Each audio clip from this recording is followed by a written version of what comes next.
Madame la Présidente du Conseil régional, Monsieur le Président du Conseil départemental, Madame la représentante de Monsieur le maire de Saint-Paul, Monsieur le représentant de Madame la maire de Saint-Denis, Mesdames et Messieurs les élus, Madame et Monsieur les responsables de la Fédération des enfants déplacés des Drômes, Mesdames et Messieurs les ex-mineurs déplacés, Mesdames et Messieurs, c'est avec beaucoup d'émotion que je suis parmi vous ce soir, comme je l'étais il y a un an à la mairie de Saint-Denis.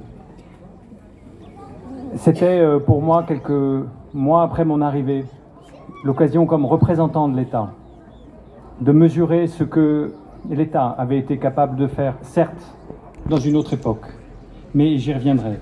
Cette époque résonne encore aujourd'hui pour nous. Cette commémoration est évidemment douloureuse pour beaucoup d'entre vous et il est essentiel de se réunir pour ne pas oublier, pour porter ensemble ce devoir de mémoire. Les commémorations comme celle-ci doivent également nous conduire à nous interroger sur les actions que nous portons aujourd'hui, sur leur justification et sur leur bien fondé. Cette commémoration doit nous amener à nous interroger sur la conformité de nos actions à chaque instant avec les valeurs de notre République, valeurs pour lesquelles nous nous sommes engagés à servir nos concitoyens. Reconnaître les fautes et les erreurs du passé n'est pas un exercice de contrition.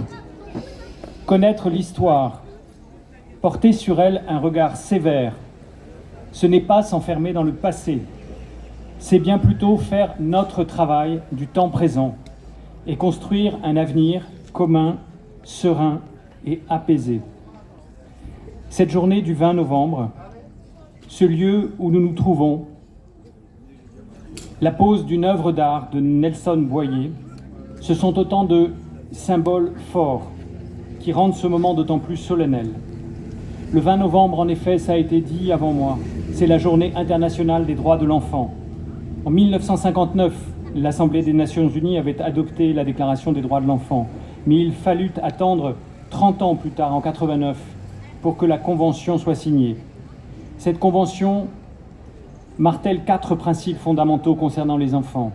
La non-discrimination, l'intérêt supérieur de l'enfant, le droit de vivre, survivre et se développer, ainsi que le respect des opinions de l'enfant. Cette Convention, ça a été dit par Monsieur le Président de la Fédération, c'est le traité international le plus ratifié en matière de droits de l'homme.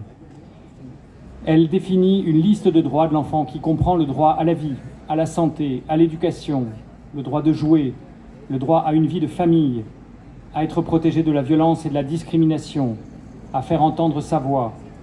Alors, il faut le dire simplement, et peut-être cela résonne-t-il particulièrement dans la bouche du représentant de l'État que je suis aujourd'hui devant vous. Il faut le dire simplement et sans détour.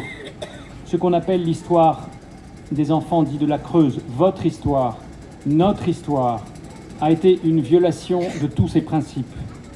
Le déplacement forcé de plus de 2000 enfants a contrevenu totalement aux droits inaliénables de l'enfant édictés par les textes internationaux. Et quelles qu'aient été les justifications, quelles qu'aient été les intentions, peut-être animées d'une vision contrefaite et finalement vrillée de l'humanité, quelles qu'aient été des intentions, cela a été une violation des droits. Et cette histoire, ça a été dit, longtemps méconnue, longtemps peut-être enfouie, est aujourd'hui connue. Et vous la faites vivre chaque année lorsque nous nous rassemblons. Et je souhaite aussi que nous la faisions vivre entre 20 novembre où nous nous réunissons. Le préjudice social et affectif des victimes de cette organisation forcée du déplacement doit être accompagné d'un devoir de mémoire et de réparation. Et il a fallu attendre, je ne veux pas redire ce qu'ont d'autres dit avant moi, le vote de la loi portée en 2014 par la résolution mémorielle de Madame Barej, avec des parlementaires, Madame la Présidente, dont vous étiez. Il a fallu attendre ce temps pour que la République reconnaisse enfin officiellement sa responsabilité morale à compter de cette date. Et c'est évidemment un tournant dans notre histoire, je veux dire dans l'histoire de la Réunion, mais aussi dans l'histoire de France.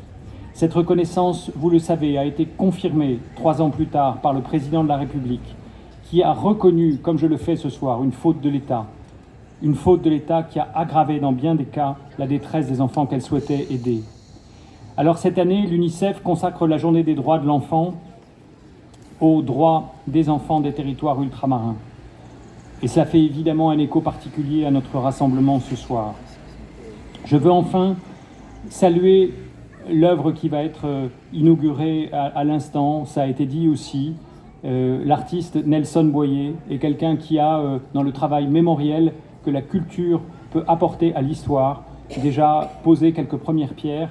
Et je me réjouis que cette stèle commémorative soit inaugurée ce soir entre nous, ici présents. Cette histoire résonne avec chacun d'entre vous et avec le parcours qui a eu lieu. Et je salue cet effort de mémoire. Et puis je terminerai par là. Si nous voulons montrer que cette histoire ne nous a pas laissés indifférents, si nous voulons, nous qui sommes désormais en responsabilité, être à la hauteur des principes et des valeurs de la République qui ont été à l'époque bafoués, alors ensemble, il nous faut rester vigilants, protéger les citoyens les plus fragiles, les plus vulnérables, et notamment les enfants, et être les garants du respect des droits et de l'égalité de tous. Nous commettrions une nouvelle faute si, pris par l'émotion légitime et soulagés par le jugement du passé, nous ne faisions pas à notre tour, dans le contexte d'aujourd'hui, dans nos responsabilités d'aujourd'hui, tout ce qui est en notre devoir pour protéger les droits de chaque enfant réunionnais.